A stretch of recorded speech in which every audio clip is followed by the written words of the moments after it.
Just one quick thing to start. We agreed to a minor league deal with Dominic Leone.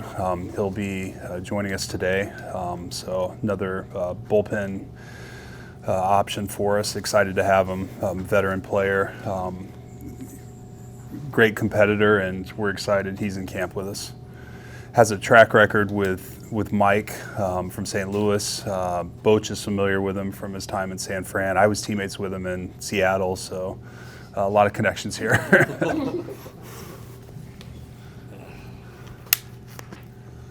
Is he here today? He arrived today, so I think he's going through the normal on the physical process, and I'm hopeful he'll be out on the field. But I haven't checked with Lucky how fast things are moving this morning. Can we just check a couple of little housekeeping? Yeah. So, on DeGrom. Yeah. Is there a plan now for what day he will go out and throw, or is that still? Yeah, he's feeling really good. He's made a lot of improvement. I think that assuming everything goes smoothly today, we'll see him back out on the field tomorrow, rejoining the group. So Lucky's said he's responding great. Jacob, I think, wanted to be out there today. We are just making sure we're going at the right pace here, but all is going very well. And then just detail-wise, if he goes out tomorrow, that's not the starter group is throwing today. Would he throw bullpen on Monday, or? I don't know yet. I think that we'll work through it, but I think tomorrow would be just kind of get the arm moving again and go through the PFPs, and but he'll catch back up quickly. He came in sort of ahead of schedule as compared to where he's been in the past, and been off the mound 6 times, and he'll catch back up quickly. Perfect. Yeah.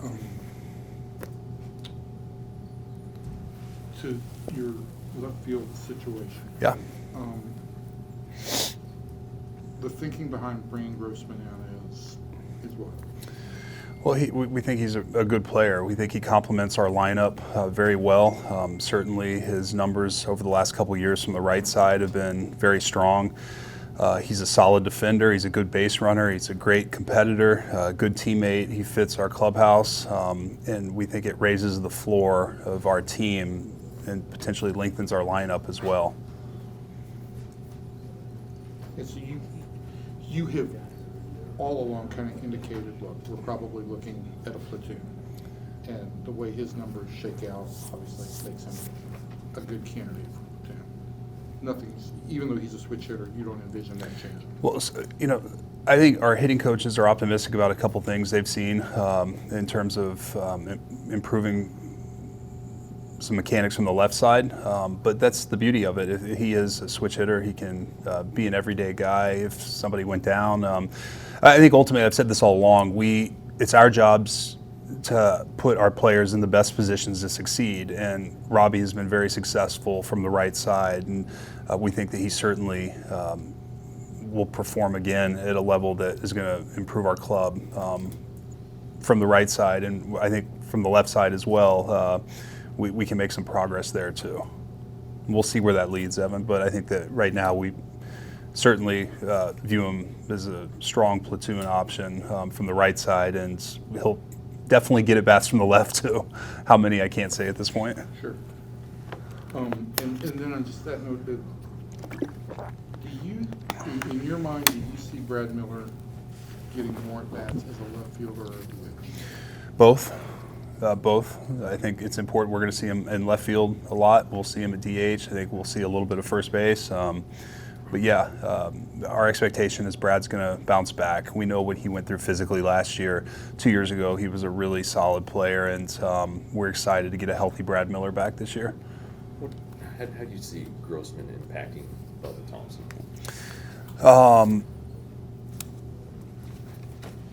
To be determined. I think Bubba has a path to being on this team independent of Grossman, certainly, but also we'll see how it plays out. I mean, Bubba is so versatile in terms of being able to play all 3 outfield positions.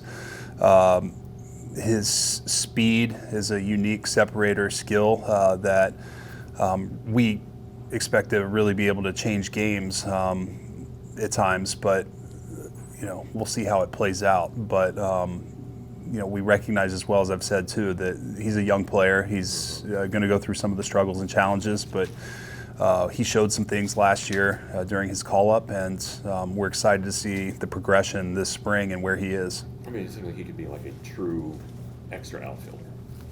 No doubt, no doubt. I mean, our expectation for Bubba is he eventually becomes an everyday outfielder, but at this point in his career and the way our team is structured, he certainly could be that, an extra outfielder, but we anticipate Bubba continuing to get better and better the way he has throughout his minor league career. But your perspective with Thompson and Duran and Smith at this point in time, and Sam Huff to that matter as well, is not how these moves impact them, but more how can the Rangers put the best team on the field for winning? Yeah, Evan, to be clear, we're here to win, and we're going to put the best team out on the field, and there's a development consideration, certainly, but it's a performance-based game, and we want to win. With Zeke, whether he starts on the big league roster or in Round Rock, do you want him to specifically focus on the outfield, or are you still seeing? Well, I think one of the things we love about Zeke is the versatility, and he played well this winter in the outfield. We'll continue to get him reps out there, but he can play on the infield. He can play short, second, third. The versatility is a luxury, and we're not going to lose that. What was your evaluation? I know he was in Dominican, but of his outfield play this. It was solid. I mean, solid. It's always hard to evaluate fully, not in person, but it was solid. We're looking forward to seeing him out there more this spring. Zeke's a winning player, positive energy. He's a lot of fun to watch, and he's going to reach his full potential. It's just a matter of time. So, but he's open. I remember one thing that stood out with him last year when we sent him out.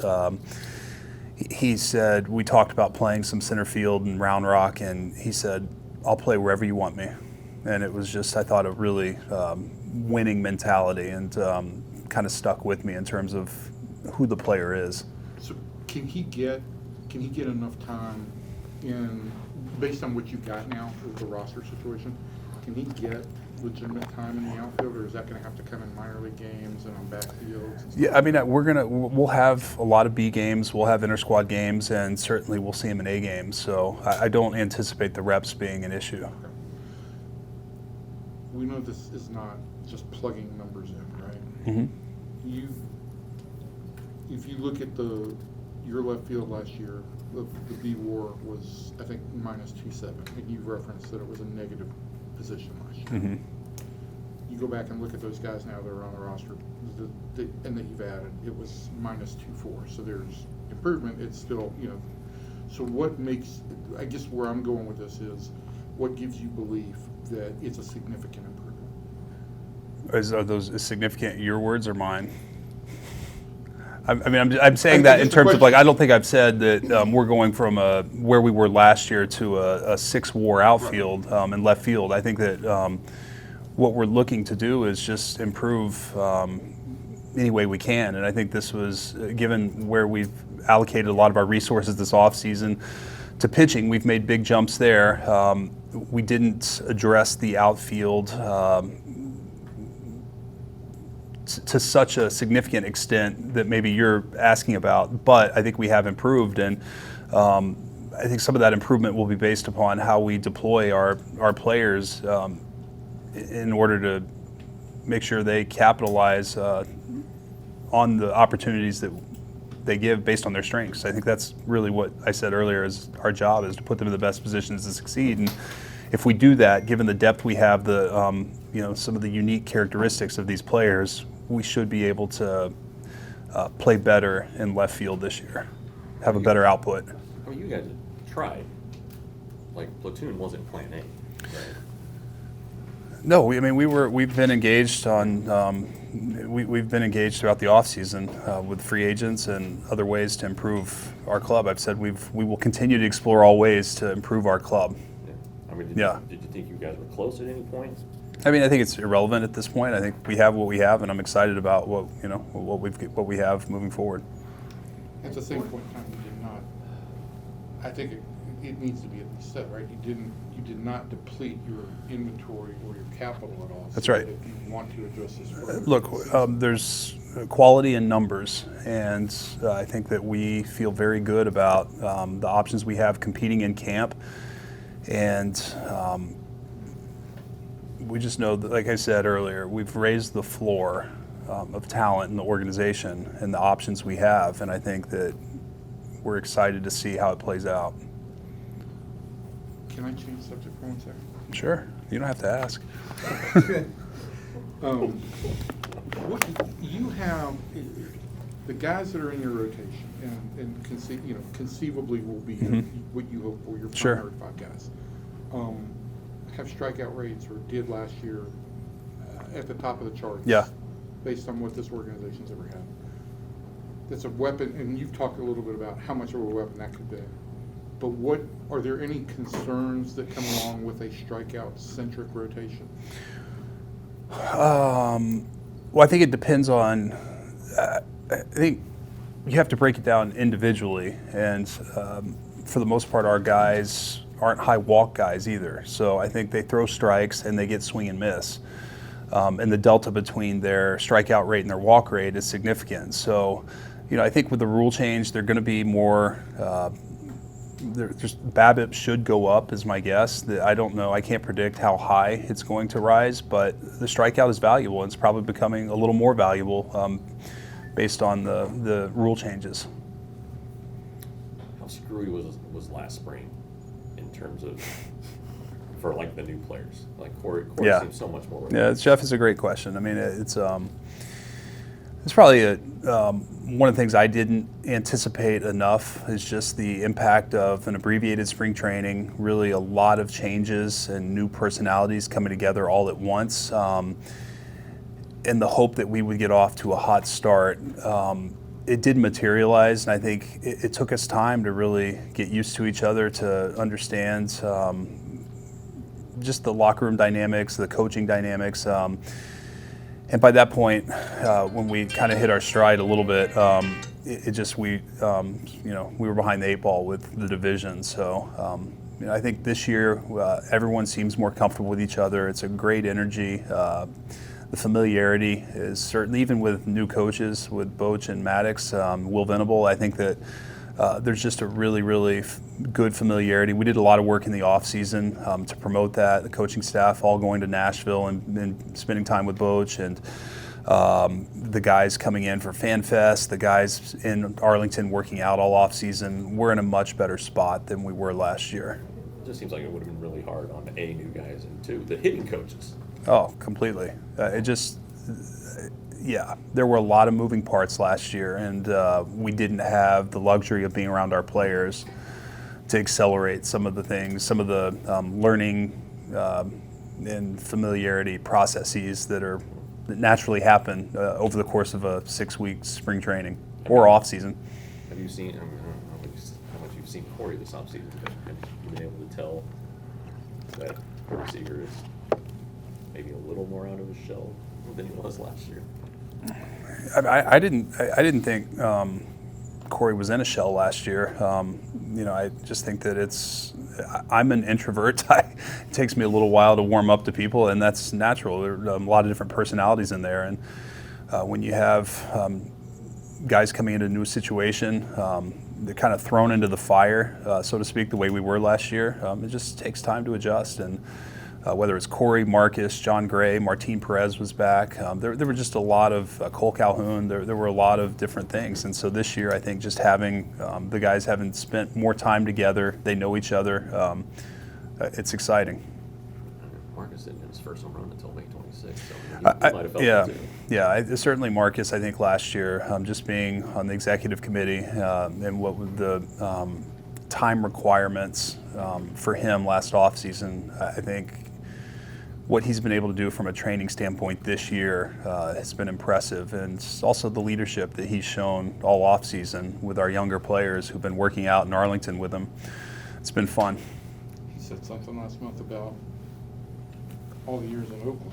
he'd go and train at the Coliseum, but no players were. Yeah. Because no players stayed Yeah. in there in the offseason. Yeah. Personnel all went down to Arizona, so. Yeah. They weren't It's up like to a date on different shots. offseason than a Yeah. different match.